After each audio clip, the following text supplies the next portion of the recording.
and welcome to the Bookish Rambles podcast with me, Holly. And me, Becky.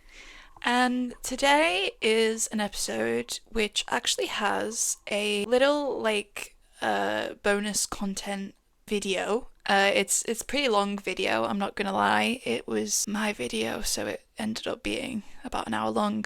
But on the Patreon, you can access that video at the same time as this episode to get a little behind the scenes look at the preparation that we did for this, which is talking about the different ways in which you physically can write. So on a computer, in a sort of notebook, etc. And just going over a little bit about like the way that we write, the pros, the cons, and I guess like a perspective on it as somebody who gave it a go before this episode, of, trying different methods out to see how they sort of compared. Mm-hmm. We'll start. How do you write? So How do I write? I write on Scrivener. yeah. Do you have, because we plan on doing something where we swap routines at some point. Yes, whenever that may be. In September, probably. Yeah. So we have like a plan to do that, but my method of doing it is I also use Scrivener, but then I use like Google Docs usually for like a second draft onwards, just Yeah. because I use a lot of italics and I can't, man. I just can't do it. Do you know the thing with Scrivener, right? You just reminded me. I'm pretty sure you can import comments onto Scrivener from Google Docs, or Shut that up, if that's you so convert cool. it. My friend at uni, he was really good with Scrivener, honestly, because he was so good with it. But he told me about that, and I was like, yeah, if you convert the Google Docs to a Word document, you can like convert it into. I'll probably do that when I obviously finish my first draft, which I'm almost there. I am almost there. I am a little bit amazed by that, to be fair. It has been a long time. But I think that's like the big problem really is with, I guess we're going to do an episode at some point talking about writing softwares, because a lot of them are very expensive and it's basically impossible to find one that's like completely free. So depending on the kind of writer that you are, you're either going to be fine or, you're not. And I think that honestly, a way that I guess as far as like the different sort of ways in which we write things goes, it's interesting to consider the fact that when you are actually like writing the novel, maybe you have a specific way of doing that, but maybe that way of doing it is different from the way that you plan your novels. Maybe you keep your notes in a different medium, which for me is a no. I can't do that. I've tried. I actually had a whole notebook that I bought specifically just to put notes in, and it just was so like I didn't want to do that, and changing and sort of adding to certain things, I feel like it's just a lot more difficult to do in a physical way, and I never know how much space to leave for growth, or frankly I'm just a mess when it comes to handwriting stuff. But yeah, I think that for me personally, I like to have all of my notes digitized because it's just preferable to me.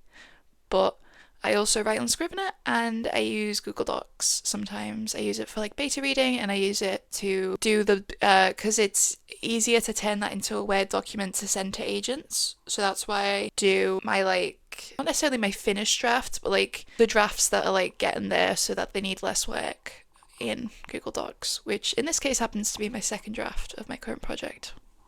So, but what we did, and this is the thing that I did, basically it's a vlog. It was supposed to be like a slightly long TikTok. It ended up being way longer, but I wrote in my physical notebook that I had bought years ago, right? Like literally, I think it was like 4 years ago-ish. I bought this notebook and I wanted this notebook because I was just like, that's really pretty. And then one day I was reading a book and I was just like, wow, that book was amazing. I need to write something. So I decided to just start writing into this notebook. And it was before I'd ever really, I'd made attempts, shall we say, to write a novel, but I always consider like Formation Lab to be the first attempt that I really made because it was the first one where I was actually like, let's get this finished. Let's actually do this. It was the first one where I was looking up like the process of how other people write books, how they edit books, of how to format things. It wasn't the first beginning of a book that I ever made, but it was the first attempt that actually stuck and that I actually really had the sort of more than just like a whim to write a book when I Mm. started it. And so this other one, it's a book that I wanted to write eventually, but I wanted to handwrite it because I'd bought this notebook and then I bought another notebook so that when that notebook ran out, I would have another one ready to go. And I have it's got a little pouch on it with a pen, and then also a little coloured pen for corrections. So it literally is like, it's a really cute setup and I'm really happy with it. And I wanted to write a novel in it. So I decided to write by hand the opening of that same novel, but now with my increased knowledge of how all that stuff works, I did a little outline and stuff. And you can see in that vlog, like, the outline, not exactly, but like you can see the sort of way that I did it, and you can read the first page. I say you can read the first page, I read it aloud, and I compare the two. But essentially, that sort of experience, I stayed awake very late that first day. I haven't done it since. I've been very busy and I've been all over the place. If you don't know, I've been like redecorating the house, I've had a big cold, and I've been starting to like edit my other book. But I want to stick with this and I want to handwrite this novel, even if I take it slow, even if because I do have problems with my hand. I have like arthritis, it swells. Usually, like when I'm hormonal and I get all inflamed, generally, my fingers swell. So I can't really write anything. But it's a fun Mm. experience. And I think that it was really, like I've been thinking about it already, and then we decided to do like this video, like this podcast episode, and this sort of process. And it was really bizarre to kind of revisit this style of writing that I used to do all the time that I now just don't do. I don't know. I mean, the way that I always think about it is that,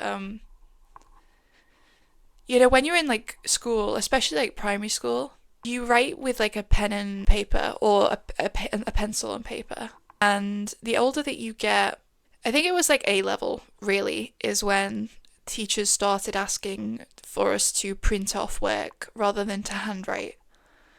And at university, we're not allowed to do handwritten work in the English field. So, Do you want to know something?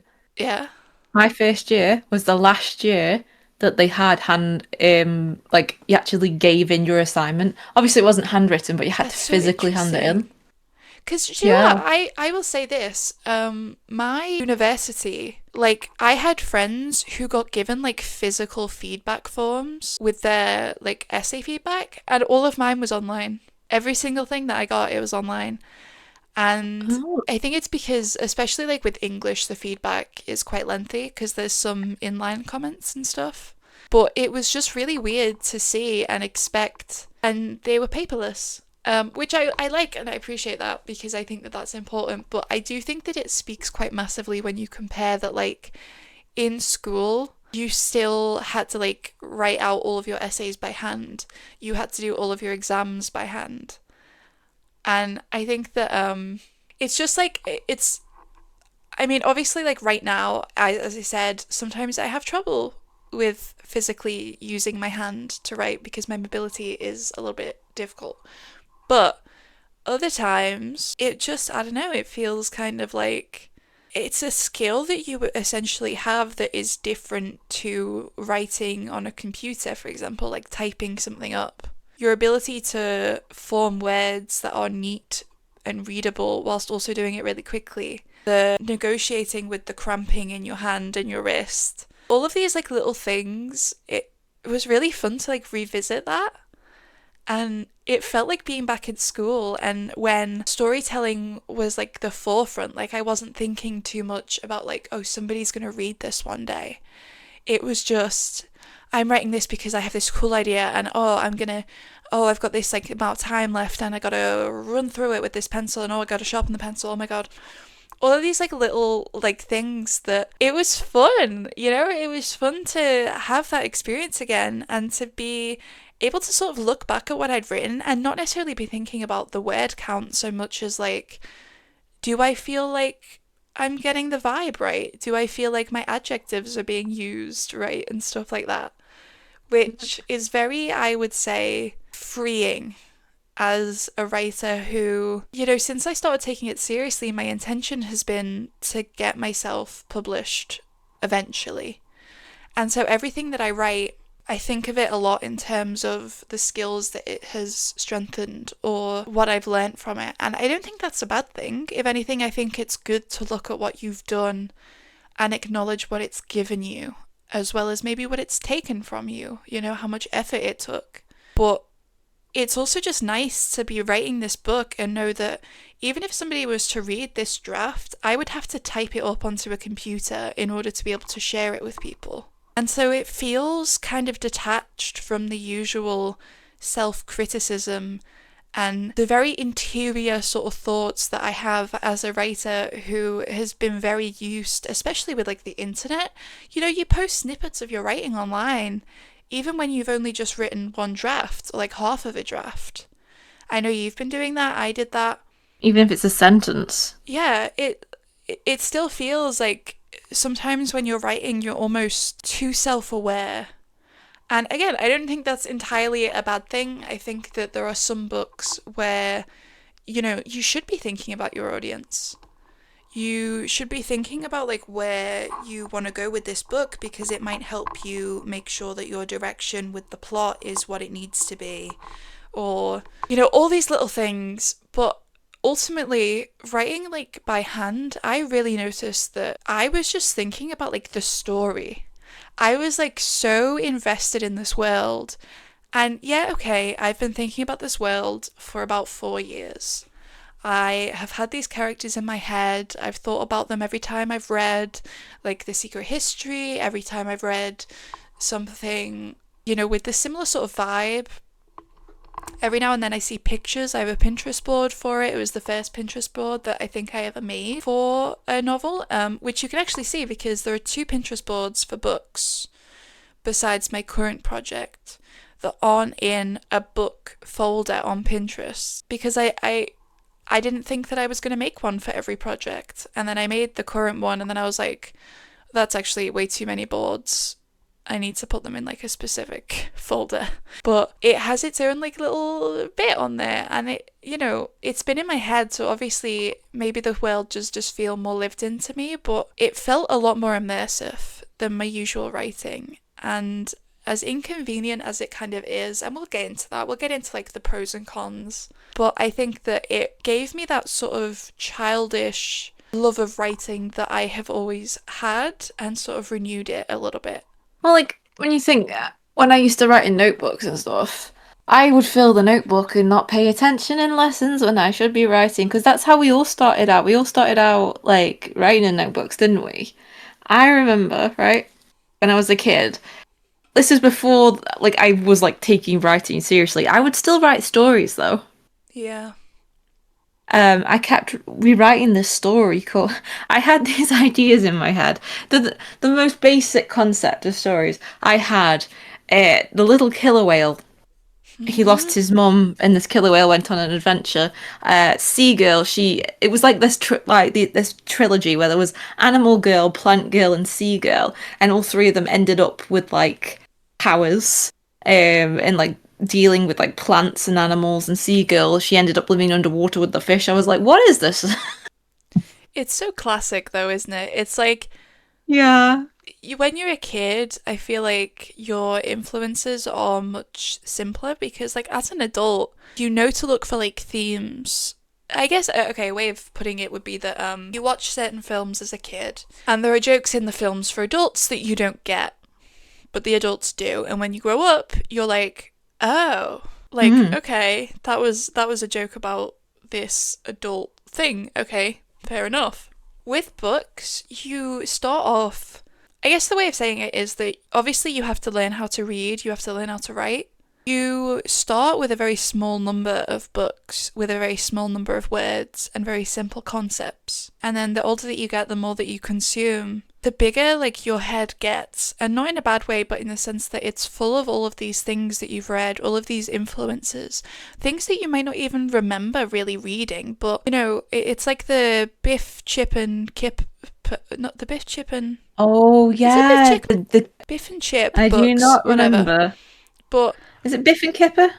I don't honestly know, but they had the magic key ones, and I remember when I was a kid, The Magic those Key. Oh books my were God, I used to. so like they were literally it was like a whole world was unlocked whenever you would read one of those books. It was like a joy to be given one of these books and to get to read the next one. And I know that there are a lot of people who, they don't start reading very young, and they didn't enjoy it as much, but as a kid, I very specifically remember this feeling of like, wow. And that was why, like, from a young age, I've always wanted to write fantasy. And my mum, if you were to ask her, she'd be like, so you're going to write fantasy, right? Because I always think of you as being like a fantasy person.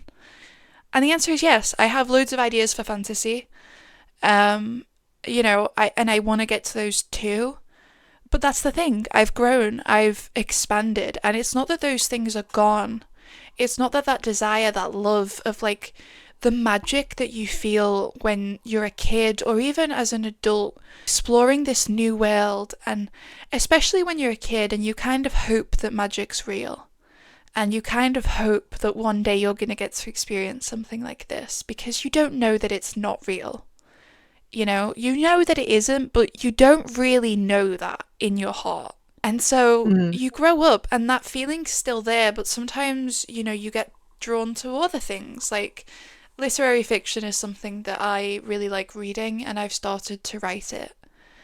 And that means that my fantasy stories, I love them, but they're not my priority. They're not really who I feel like as a writer in the sense that like getting published, I don't want my identity to be sort of wrapped up in fantasy just yet. And I might even use a pen name to write my fantasy. And I think Exactly. that ultimately like that's what it is to grow up and to read new stuff is you absorb all of these different worlds, all of these different contexts, and you don't lose the originals, but you see them all differently. Your opinions change and grow and develop.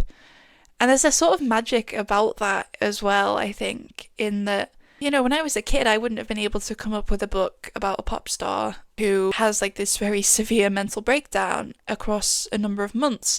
You wouldn't come up with something like that in your head No, you wouldn't. because you Oh, don't unless even they're really very smart. understand that as a kid. And there are a lot of themes in my work, specifically in that book, that are I don't want to say complex because it feels like, oh, they're so complex, but they're complex in the sense that there's a motif and there is like little bits that you can pick up on throughout the book that lead sort of like a trail of clues. Not necessarily in the sense that what they lead to is the most important thing ever, but in the sense that as a kid, you would come up with a plot point and you'd think, oh my god, that's so cool. And then it would just come out of nowhere because you didn't know how to weave it in. And like now I know how to do that. And like I think that's special is that ability to unlock that old feeling of yourself again and the version of you that wasn't necessarily constantly thinking about how to plot this in such a strict way and how to get all of your characters right, and that really just embraces like the sort of simplicity of having a pen and some paper and writing with a vague idea of where you're going and a few character names already in your head.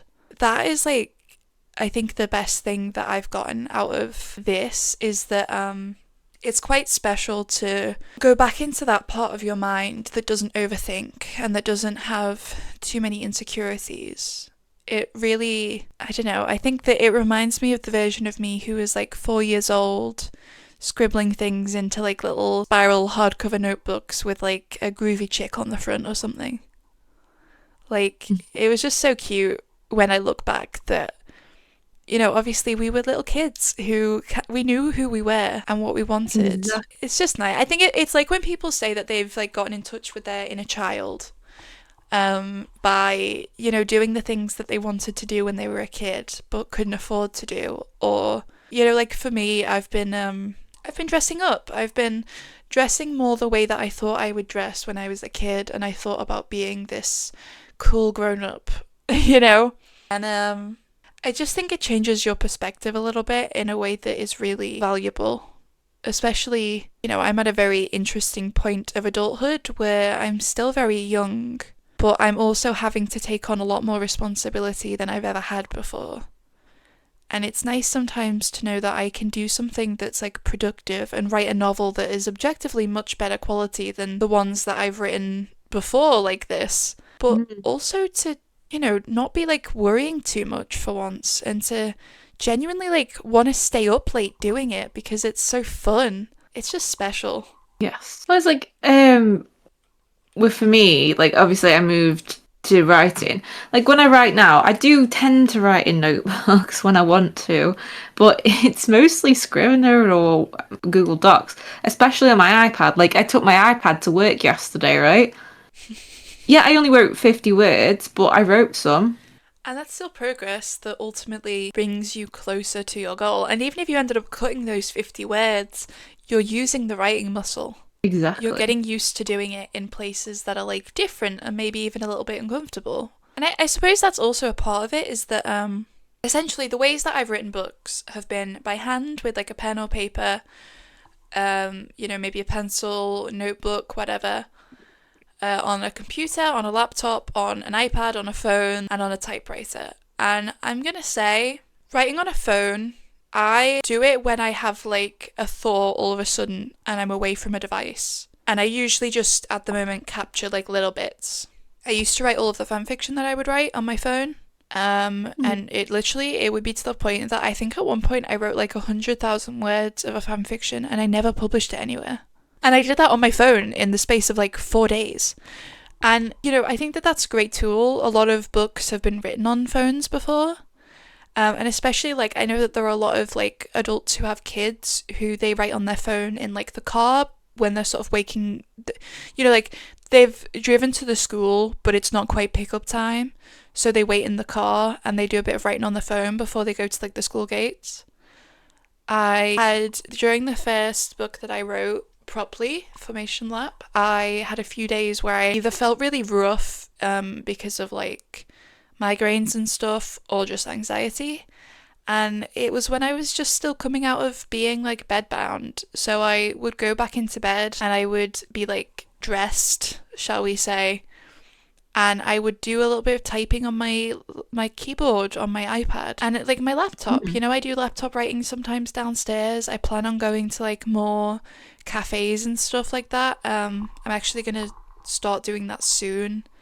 The weather's a bit weird at the minute. I don't really feel like going out because it's so rubbish. It's pouring down with rain earlier here. It's been pouring down. It's been windy. There are bricks on top of my neighbour's bin lids to keep them down. It's like really bad. And it just, I've really enjoyed the idea of going out and writing places, but like, so, I mean, there's that. But then with like a typewriter, for example, I'm not going to go to a cafe and write on a typewriter. I'm not doing that. No. I don't really have anywhere to write. Doing that. Like right now, a typewriter is pretty big. Don't know if you know that. It doesn't really fit on my desk comfortably.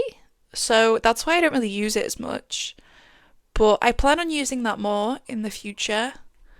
And like handwriting into a notebook, again, I personally feel like you need a desk for that. Or at the very least, you need to be willing to sacrifice your back if you're going to be leaning over like your knee. It reminds me of like when you went on like school trips in like primary school and like secondary school, did you ever get given like a clipboard and a pen and like a little questionnaire to prove that you were taking things in? Because Yeah, very vaguely, I remember. We used to go around like a farm or a zoo or something, and we would be told like to write down like little questions about like the diet of like a certain animal or something. And it was just like everybody trying to write on a clipboard whilst like shuffling around in groups of like 30 kids.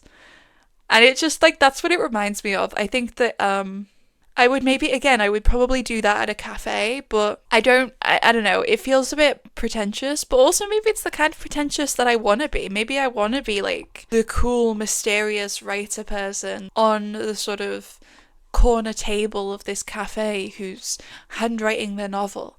Like, there's something about it which I think, again, like, as long as you don't think that you're genuinely better than other people for doing it, it's like kind of fun to get into this like character mindset, especially because people used to write novels like that. People used to write novels by hand because it was like easier than typewriting. They used to do it because the technology wasn't there. They used to do it because a computer was still kind of a mysterious thing, and so they preferred to do a typewriter. And then they were like, "Oh, computers are actually quite fun." And so, like, the evolution, I don't know, it has this, like, allure to it, but also, it's just like, you get to put yourself in the position of, like, all of these people who came before you, and, like, the way that they wrote their novels. Like, I read the Journals of the Grapes of Wrath, and John Steinbeck handwrote that book, and then his wife at the time typed it up for him, made a few sort of spelling and grammar corrections, and like that was it. And I just, the idea of handwriting a novel and it being something to be proud of in that regard, I think is really fun to think about. Like, you are a part of this long line of authors who didn't have a way of, well, it's like, Use AI. you can't go back, can you? You know what I No. mean? Like, you can't go backspace, fix a mistake. You can't. Or you can if you use Tipex. Yeah, but I hate Tipex, I'm not gonna lie. I know. I I put don't it. think anyone uses it anymore. No, Because I had to explain to someone what it was because he'd never seen Tipex. I was like, how have you he was only 2 years younger than me. I was like, how have you never seen Tipex? that's crazy. I'm more than I 2 years know. younger than you, and I know Tipex. I know. But I feel like the problem with Tipex is that it's never the same colour as the paper. Oh, it's just like glue. It's It's like PVC awful. white. And you can't really write over it. I know you're supposed to be able to, but it just doesn't work. But It's like, let's just remind me, when artists make a mistake, what they do, or if they're like adding to it, they normally put like post-it notes over it or something. oh, You could do it like you could use like a piece of paper and like write over the word. But what I used to do is just cross it out and write it again because I always noticed I've spelled a I word wrong when I look back at it. you just made me remember that I used to do that. Like, I used to cut a bit of paper off the back of my notebook, and I would just literally glue it on top of the thing so that it would be lined up with all the lines and it would like be the same colour. And then I would write over that. But you can't like add in a whole paragraph before. I do that a lot. That is a thing that I do a lot, and why I'm very grateful for computers. And I think it's why I went from not really using a computer to write something to doing it. First of all, because I have an actual keyboard and I'm not ashamed of writing on a computer and somebody walking in and seeing it now. I used to be so self-conscious about people seeing what I was writing, and now I'm just not. But I sometimes hit a roadblock and I'm like, okay, why? And I've given this advice before. If you hit a roadblock in your writing and for some reason you just can't move forward and you don't know why, go back. Because chances are that there is a detail that is like in your mind from like what you've just written in that same chapter, and it's just not quite smooth, and you feel like you can't just cover it up and like hope that the big lump in the rug, it doesn't trip anybody up, because you keep tripping on it and you're trying to ignore it. And so I go back and I sometimes remove a few lines, change them up, add a bit more detail, and it always feels smoother and I'm able to move forward as I was going. And it's not like I'm editing as I'm going. I'm not like, lingering on it until I'm like obsessively thinking, what is the best way I could say this? It's just the way that this scene connects to this scene is a bit off. The way that this connects to this, it feels not accurate to the way that the story should be. And I fix it, and then I'm able to move forwards because the base of what I'm building is stable again.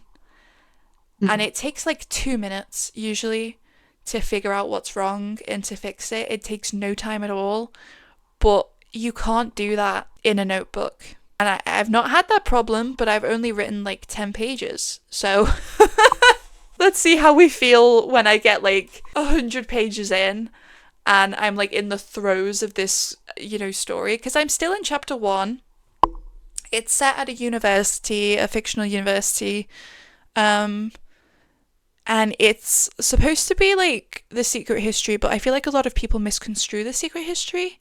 So I'm attempting to make it a little bit more like what I know that she was going for, but a little bit more overt in the messaging, but without also being like so ridiculously on the nose, is the aim. I'm trying to essentially cover some pretty heavy, important stuff. And if I get stuck in the middle and I can't go back and add stuff, I'm just going to be like, well, maybe I'll just cross all this out and write it out again, but better. And that honestly is like the thing that I've done before. I once in my GCSE exam was like, I don't like this story that I've written, this short story that I've just made up. I think it's a bit boring. So I crossed it out and then I started again. I literally just went, You no. were my first draft. It's like the way that it is, isn't it? And I think it's just fun to try and do that in different mediums because, like, with a typewriter, again, it's a little bit different because you could just cross everything out or you could just, tip exit. But, like, Yeah, Tipex my entire draft.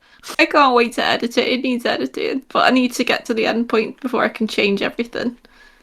I need to, like, get a grip and do some editing, but I just, when you like, you want to do it, but at the same time, thinking about it makes you want to bash your head into a wall. Yeah. I'm kind of there. Like, when I said this, I think it was on my, like Instagram story. I literally, when I get into it, I'll just sit there and I'll edit, like, a bunch. Because I'm making notes on the physical version as of right now. Mm. But the gearing myself up to do the physical editing, hell. It's just hell. And you know what? I've come up with some pretty decent points so far. And I think that it will be useful when I'm actually editing and my brain is switched off of like, what can I do and back into like, how can I implement it? Because I feel like this is something else that I think is beneficial about trying different forms in general. Like, handwriting has the disadvantage of not being able to edit as you go when you need to do that. It has the disadvantage of being a little bit more painful. But besides like the slightly impractical stuff, it allows you this distance because this is going to sound really stupid, but I feel like there's something about a properly formatted document that really like my brain just opens up when it sees it. And my brain just locks in. And so when I'm editing, my brain is thinking about all of these ways that I can fix it, and I'm thinking ahead, I'm thinking about what's to come and what's going on in the past. When I'm in the document, I am in that moment, and I cannot think. Maybe I'll have a moment and I'll think, oh, that'll be a really good way of tying it back into this thing from the future. But I have to check, like, over and over my outline to make sure that I'm including everything that needs to be included because I get so wrapped up in the words that I'm writing right now. And I think that's why it's beneficial to edit for me in a physical format because even though it's formatted the same as it is on a computer, the lack of like the light source, I think it really allows me to like muddy the page with my handwriting and, sit in whatever room allows me to be focused but not hyper focused. And then, like with writing a physical draft, I lock in, but I lock in with this more all encompassing perspective rather than just the singular focus that I get on a screen. And that probably sounds really weird, but that's just like how I feel about it. It's, I guess, for me, like the reason why I like writing on a computer is because it helps me to get a first draft out. But I definitely prefer to edit like with a pen and paper. It's just the nice, authentic author experience, I find. It's very Carrie Bradshaw. Yeah, I just wish, what I was saying, like, I just wish I'd kept my notebooks, but, like, I typed them all up. Like, I would write and then type them up. I'd also add stuff to it when I type them up, but luckily, all those typed up files I do have. So, like, my first ever book I still have. Thank goodness for that, but I just don't have the third or the sequel, which is a shame. I think that's like the thing is that I'm sure I must have some, but they'll probably be at my mum's and I'll have to go like through. I still have to go through that stuff anyway, but it's just like I tend to like flip between notebooks. So I don't know if they're actually going to be in order of anything. And I definitely never wrote like a full novel. Um, I came up with the thoughts and the feelings about them, but I just didn't really understand what I was doing at the time. But I still wish that I had those on me because I think that it's really sweet to look back on the writing that I did 4 years ago. It's nice whenever I find like a typewritten paper that I put into my typewriter and I wrote like a bit of a story. And I can see the way that that story has evolved. And I like that. But I also think that it would be nice if I could see like my old handwriting because it's changed a lot as well. And I think that's part of like the sweetness of it is that, you know, you really see in some cases even like the smudge marks where your younger self's hand got a little bit rubbed up against the paper while the ink was still a bit wet. It's like a cute little collage of, you know, the versions of you that all love this same thing but we're at different levels of their scale, which I guess goes back to what I was saying earlier about like when you read and you bring in all of these different ideas into your brain and they all exist at the same time, but with different levels of significance at different moments. And it's the same with your writing. I feel like we all have like a pivotal novel as writers that we had like an idea for and that we really cared about and that we developed a lot. I'm assuming that yours was. I mean, presumably it was your debut. What about the my brain? My brain's just gone. What did you say? Like, I'm assuming that your sort of the novel that like really stole your heart for good was presumably Heartbeats on Air. Yeah, it's. I mean, it's been with me for a long time. It's not, do you know, I always regarded it not being my magnum opus. I just had the idea and then I was like, it's a nice little title that, I mean, obviously I've still got a world built. I don't need to do as much world building as I do a fantasy. It's a story I've always wanted to tell, and it was kind of like a self-healing thing as well. Yeah. So, but this fantasy book that I want to, obviously I'm doing, I've always regarded as my favorite book, if I'm being honest. Yeah. I But think Heartbeats it's on That, yeah, it's special, but this is like, I think obviously it will be the book that started my career. I So there's think no tying away from that. But I will be doing something special for the 1 year anniversary. I'm hoping to make a. Oh, I won't spoil it yet. yes. Because I think mine was Project H, which I came up with when I was like 12 years old. And it still has a very dear place in my heart, even if it's I don't know. I think that like you have these books that mean basically everything to you, and you would do everything to get them published because it's almost like you have this feeling when you come up with it that like this is something. This is like going to be something one day, whether just to me or to other people. I have to take a chance on this. And eventually I will do that with Project H. I actually have figured out a lot more in the time that I've taken away from it about the direction that I want to go with it. But I think that, you know, it was also just in general a very formative project in the sense that it took me onto that first sort of route of like actually planning out a book, thinking about what my characters are going to be called, why, you know, giving them actual information rather than just like coming up with them on the spot. I really went like through it and okay, yeah, it didn't go anywhere. You know, I was like 12 years old and I was like, how do I do this? I don't know. And it went through a few different stages, but ultimately the core idea is still something that I believe in, and it's still something that I think aligns a lot with who I am, even if the version of me that made it is very different from the version of me that I am today.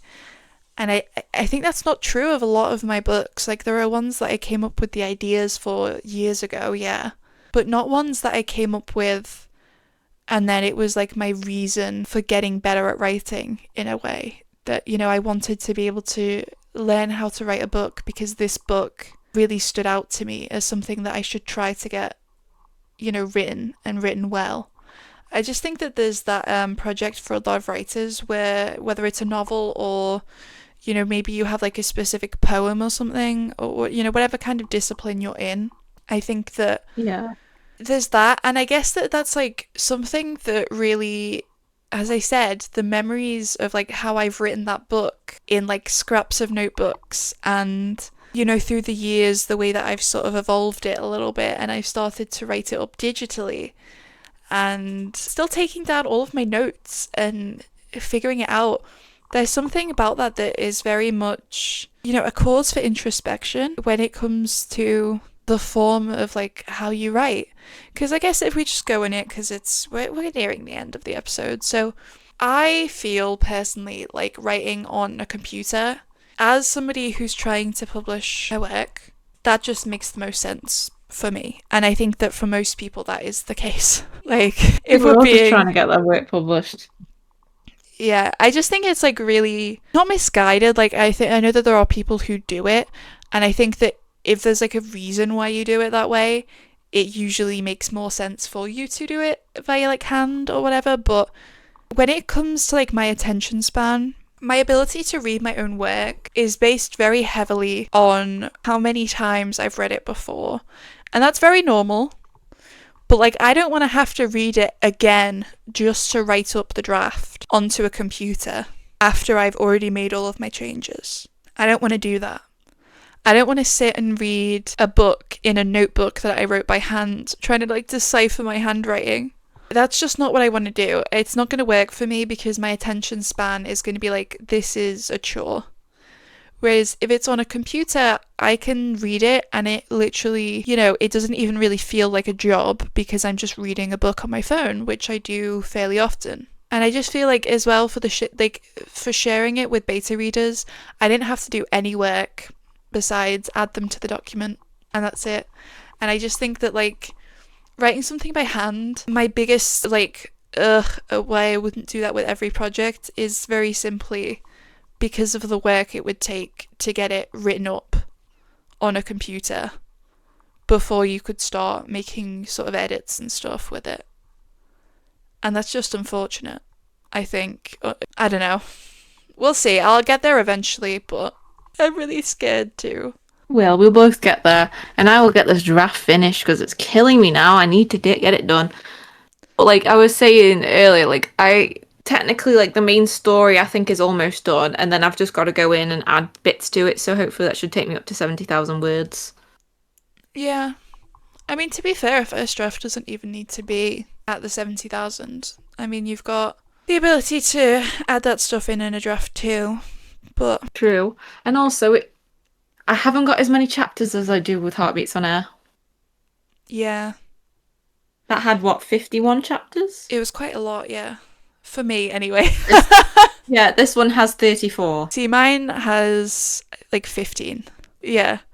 So I'm not like, I'm a big fan of long chapters personally. But I think Mm, that, I guess that's another thing, right? Is that when you write by hand, for example, or you typewrite something, you don't know how many words you've written unless you go through and count them.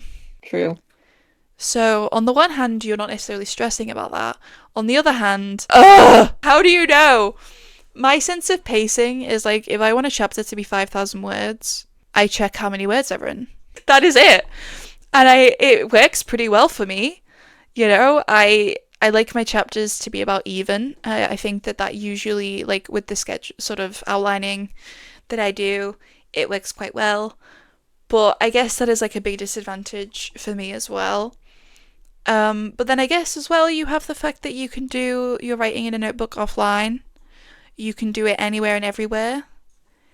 It is a lot better, I would imagine, than writing on your phone somewhere to write into a notebook because when you write like with a physical, like an act of writing something with your hand, your brain remembers it more.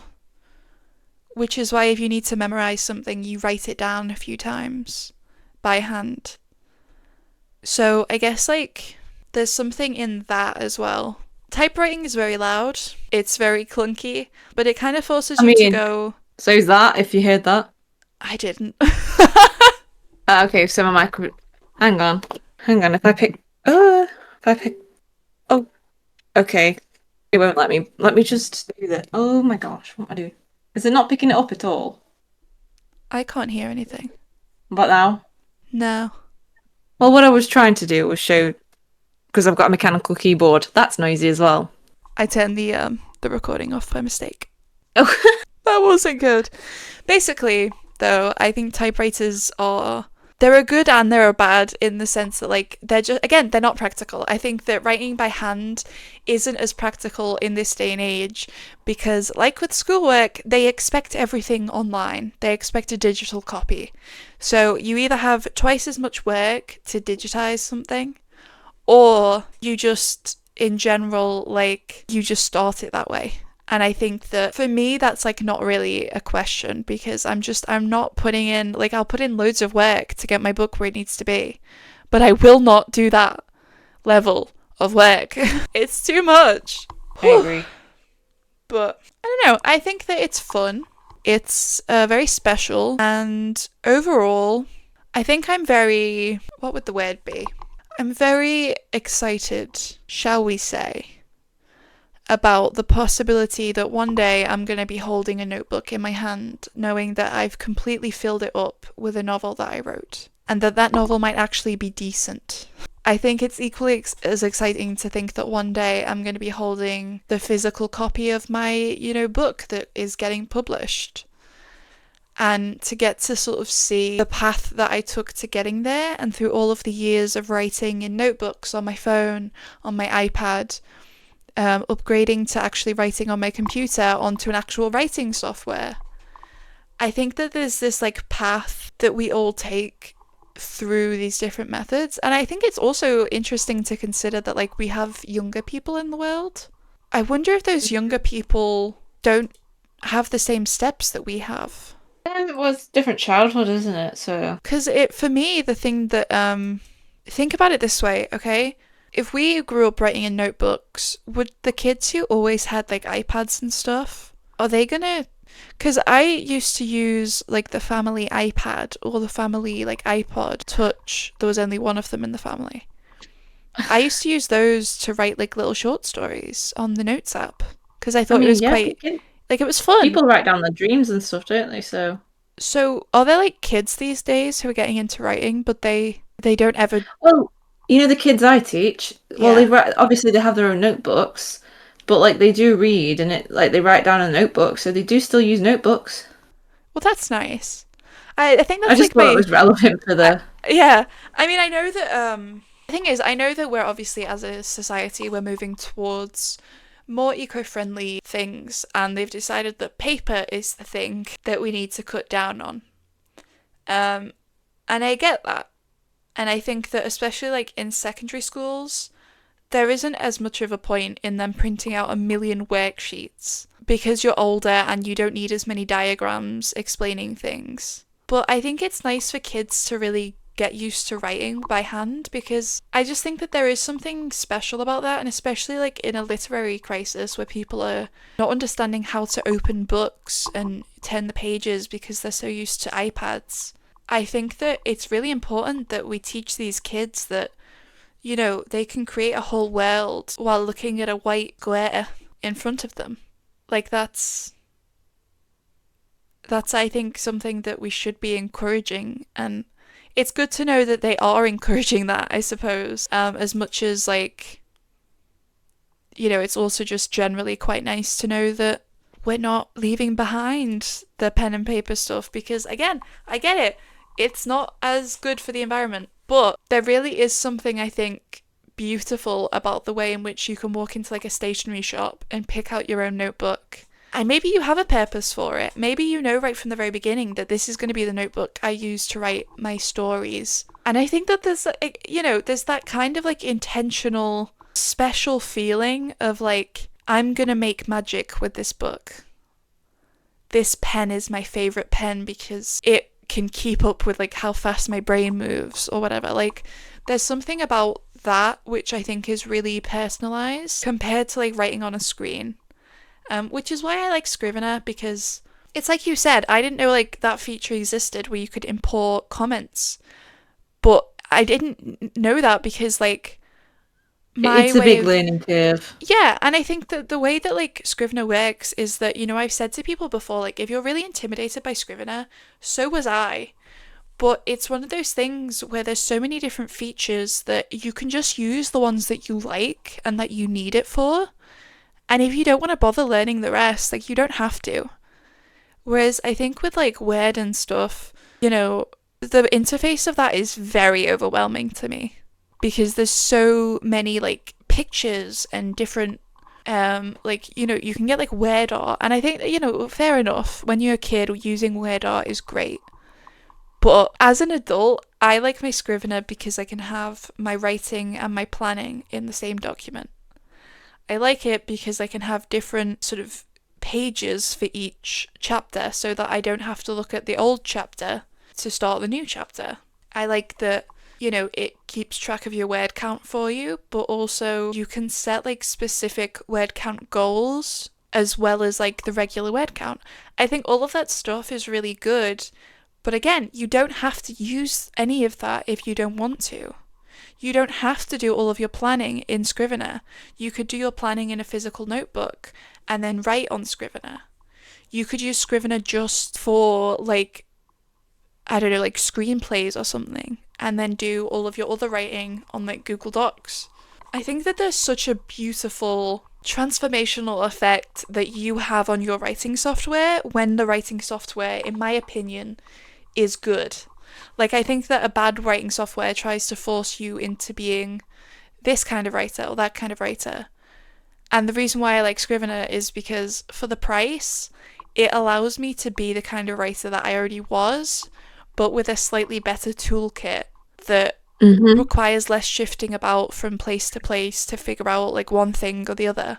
And I think that it's nice to have that, but it's also really nice to acknowledge that the same thing is true when you have like a notebook and you pick how many pens you want to use in that notebook and you set it up the way that you want it set up.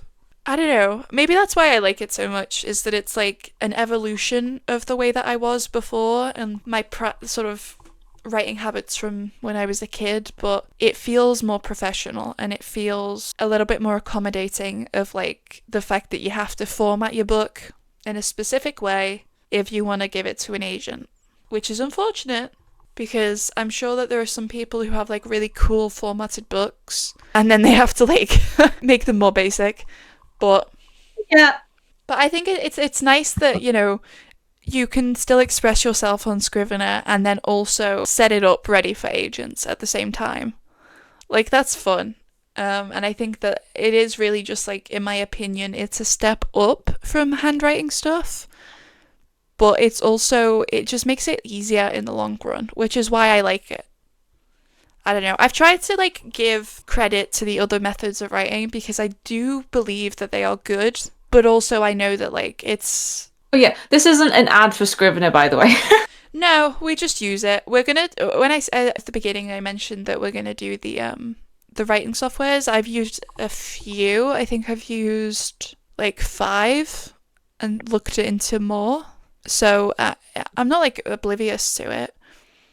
But I think that like my intention to go to Scrivener was very much based off of looking at the market and the money that was involved and looking at like what I needed from it versus what was on offer. And I think that we're going to talk about that, and it's going to sound like an ad for like a bunch of different ones, but it's not. It's just us talking about the stuff that we actually use. And especially in this discussion, I think that it is really worth noting that because like, I don't know, call me crazy, but I think that part of like what makes writing on a computer so much better is that we do have this platform that makes it like clean and organized rather than, because again, that is like the big thing for me about writing by hand, is that you can't just organize everything after you've written it out.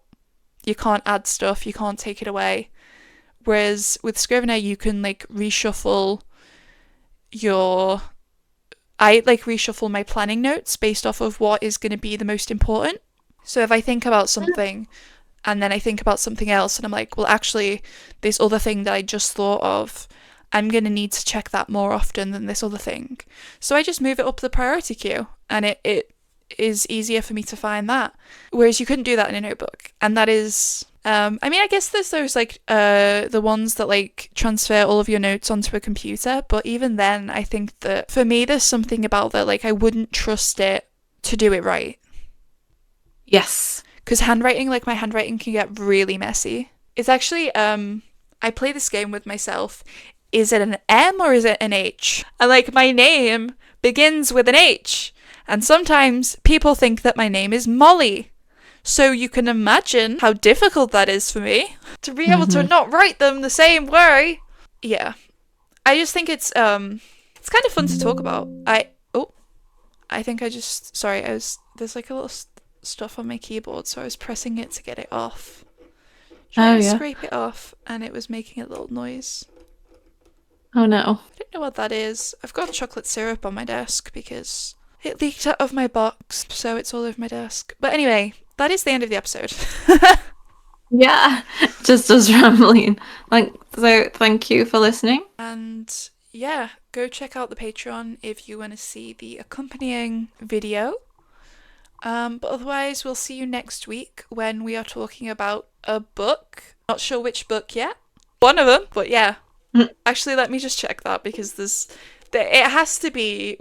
Was it like we hang on. We had a few. We did Jane Eyre last week, so Were we gonna do Catcher in the Rye? no idea. I really can't remember. Yeah, it was the Catcher in the Rye or Gods of Jin Shadow. So I think maybe Catcher in the Rye is gonna be best because Gods of Jin Shadow, I'm gonna need a minute to read that because but it'll be one of those two books. And you'll see promo for it beforehand, so don't worry. But yeah, we'll be talking about a book next week, and then the week after that will be the next writing one. And if you didn't know that that was the way that we do it, it is. But thank you for listening, and goodbye. Right. Thank you for listening to the Bookish Rambles podcast. If you want to hear more from us, Follow to get the next episode delivered straight onto your feed.